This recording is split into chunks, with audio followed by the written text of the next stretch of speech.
नमस्कार, मैं अखिलेश द चौथा पिलर में आप सभी का स्वागत है। आज उत्तराखंड टनल के बारे में हम ग्राउटिंग कर रहे हैं। साथ प्रांजुल पांडे जी हैं, तो आइए इनसे बात करते हैं। नमस्कार जी। 41 मजदूर 17 दिन से टनल में फंसे हुए हैं। क्या चूक रह गई है जो अभी तक नहीं निकले?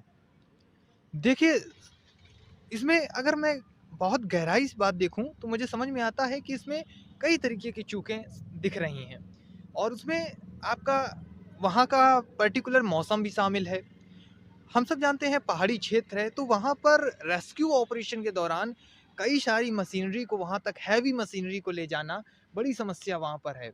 और उसमें से भी एक सबसे बड़ी समस्या वहाँ पर ये आ रही है कि जो ऑगर मशीन्स वहाँ लाई गई और भी मशीन्स जो हैं अमेरिका से मशीनें आई, वो सब फ्लॉप होती हुई नज़र आईं। क्योंकि वहाँ पर सबसे बड़ी समस्या आ रही थी, वो ये थी कि वहाँ पर ये डिसाइड नहीं हो पा रहा था कि वहाँ पर हॉरिज़ॉन्टल वहाँ पर ड्रिलिंग की जाए या फिर जो पहले से पाइप्स टनल के मुहाने से गए हैं, उनके थ्रू उनको निकालने की कोशिश की जाए। तो सबसे बड़ी समस्या यहाँ यही आ रही थी और शायद वो समस्या अभी तक है और अब जाकर के जो है टेक्निकल टीमों ने जो कि जिसमें कई सारे विश्लेषक माफ़ कीजिए, कई सारे जो एक्सपर्ट्स हैं वो विदेशी भी हैं, तो उन्होंने अब जाकर के निर्णय लिया है कि अब हॉरिज़ॉन्टल जो है ड्रिलिंग का काम किया जाएगा और वो शुरू भी हो गया है। तो अब आप देखेंगे कि अब बहुत जल्दी काम शुरू हो रहा है और अब आज शाम तक आप देखेंगे कि कोई बड़ी खुशखबरी आ सकती है, ऐसा मुझे लग रहा है। तो जैसा आपने अभी देखा कि उत्तराखंड में 41 श्रमिक फंसे हुए हैं, उसके बारे में हमारे एक नवयुवक ने बताया कि क्या कमी और जो भी मैकेनिकल इक्विपमेंट हमारी सरकार ने वहाँ पे लाए हैं, वो सारे फ्लॉप होते नज़र आ रहे हैं। तो ये बहुत बड़ा सवाल है। हमारे पुरातत्व, हमारे खनिज जो डिपार्टमेंट है, उनके पास वो सारी चीज़ें नहीं है। आइए चलते हैं, अभी हम चलते-चलते में एक और नवयुवक हमारे साथ हैं, उनसे बात करते हैं। नमस्कार देवकांत जी। नमस्कार सर। तो अ, देवकांत जी, 2 हफ्ते बीत गया है, क्या कमी रह गई है? कमी जैसा कि टेक्निकल की बात करें, जितनी भी मशीनें यहाँ पर उपयोग में लाई गईं, वो इस तरीके से धोखा दी कि अभी ड्रिलिंग का काम जैसा कि 5 स्तरों से चालू हुआ है, अभी प्रेज़ेंट टाइम में वाइट रेस्क्यू भी जारी किया गया है, जो बोरिंग के माध्यम से ऊपर से पहाड़ से नीचे के लिए जारी किया गया है, जो कि बहुत ही मतलब एक कहते हैं ना कि उपयोगी के लिए, जैसे मतलब एक सूत्र, मतलब ये जो रीजन बनाया गया है कि मतलब अगर इससे ना काम शुरू हो पाए तो इससे काम हो जाए।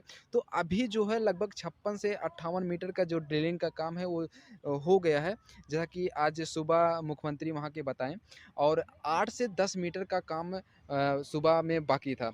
तो होने के लिए आज तो आशा है। जिस तरीके से आपने बोला कि 18 से लगभग 17 से 18 दिन लगे, वह इस वजह से लगे कि जितनी भी मशीनें आई, कहीं पर उसको उस उपयोग जिस उपयोग के लिए किया जा रहा था, उसको कहीं न कहीं कहते हैं ना कि एक जब ड्रिलिंग काम शुरू होता था, उसकी पत्तियाँ कहीं टूट गई और फिर दूसरी मशीन आई, दूसरी मशीन उसमें उपयोग में लाई गई, तो उसका भी कहीं न कहीं टेक्निकल क कुछ न कुछ इश्यू आता गया और दिन पे दिन बढ़ता गया। और जो हमारे श्रमिक वहाँ पर फँसे हुए हैं, उनके लिए कुछ व्यवस्था भी कराई जा रही है, जैसे कि उनके परिजन के लिए वॉकी-टॉकी से बात कराना और वीडियो जारी करना, उनके उनसे कि मतलब उनके परिवार जो वहाँ पर फँसे हुए हैं, उनके लिए थोड़ा-सा स्वास्थ्य ठीक है और वो मतलब डरने की कोई बात नहीं है। सबसे बड़ी बात तो ये मैं कहूँगा कि जो वहाँ पर 41 लोग फँसे हुए, उनके ऊपर एक कहते हैं ना कि अगर आपको एक कमरे में एक 24 घंटा अगर बंद कर दिया जाए, तो क्या आपकी स्थिति होगी, क्या आपकी बॉडी लैंग्वेज कहेगी, वो आप खुद समझ सकते हैं। लेकिन जिस तरीके से उनका मनोबल बढ़ा हुआ है, लोगों के प्रति लोग उनके ऊपर किस तरीके से विश्वास कर रहे हैं कि आपको मनोबल अपना कायम रखना होगा, कि हिम्मत हारना नहीं होगा। इसलिए तो आज इस तरीके से सभी युद्ध स्तर पर जो काम चल रही है, उससे यही आशय होगा कि जल्द से जल्द उनको निकाला जाए। जी, बिल्कुल सही कहा आपने। अब चलते हैं, चलते-चलते में हमारे साथ एक और नवयुवक हैं, उनसे बात करते हैं, उसके बारे में समझते हैं। नमस्कार, नमस्कार, अपना नाम बताइएगा? गौरव मिश्रा। गौरव मिश्रा जी, जैसा कि आज के वक़्त में अपने देश में सबसे बड़ी जो न्यूज़ है, वो है अ, इक 41 श्रमिक 17 दिन टनल में फँसे हुए। जी। हर सार्थक प्रयास नाकाम होता नज़र आ रहा है। क्या कहना है आपका इसके बारे में? अगर 41 मज़दूर जो फँसे हैं उस टनल में, तो आप देख सकते हैं कि उनकी स्थिति कितनी नाज़ुक है। वहाँ जल की व्यवस्था की जा रही है, उनके खाने-पीने की व्यवस्था की जा रही है, आप देख सकते हैं। 17 दिन तक लगातार हमारे जो